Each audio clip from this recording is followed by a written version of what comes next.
બનાસકાંઠાના ગ્રામ્ય વિસ્તારોમાં ખેતી અને પશુપાલન પર નિર્ભર ખેડૂતોની ચિંતામાં વધારો થયો છે।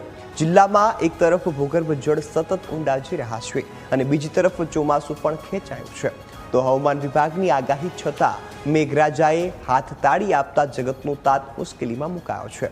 તો ખેડૂતોએ ઉનાળુ પાક બાદ ખેતરો ખેડીને ચોમાસું વાવેતરની તૈયારી કરી દીધી છે, પરંતુ વરસાદ ન પડતા વાવેતર અટકી પડ્યું। ત્યારે જિલ્લામાં સિંચાઈની કોઈ મોટી યોજના ન હોવાથી ખેડૂતો હવે ભગવાન પાસે સારા વરસાદની પ્રાર્થના કરી રહ્યા છે અને સરકાર દ્વારા તાત્કાલિક અસરથી ગામડાઓના તળાવો ભરવામાં આવે તેવી પણ માંગ આ ખેડૂતો કરી રહ્યા છે।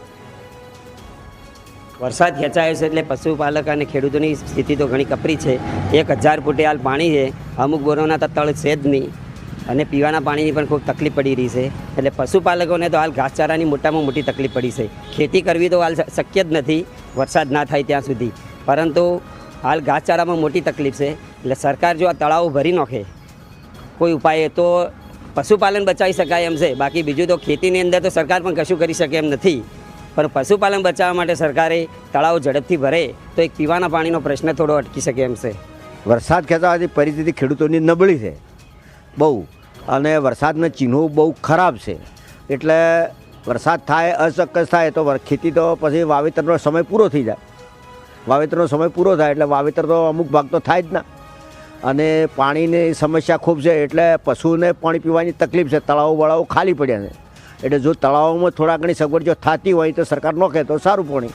ખેડૂતોની દશા આ સાલ એવું લાગે છે કે જે 56 કાળ પડ્યો તો એવું વાતાવરણ હાલ બનેલું છે।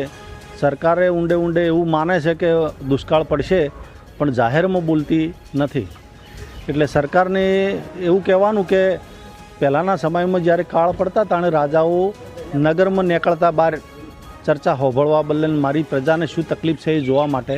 તો એ જ રીતના આ વખતે સરકારને એવું કહેવાનું કે ભાઈ અમારા ધારાસભ્યો રહ્યા 182 એને કે પોતપોતાના મત વિસ્તારની અંદર નીકળો, ખેડૂતોને શું તકલીફો છે, વાવેતરની શું પોઝિશન છે એ બધું જોવે।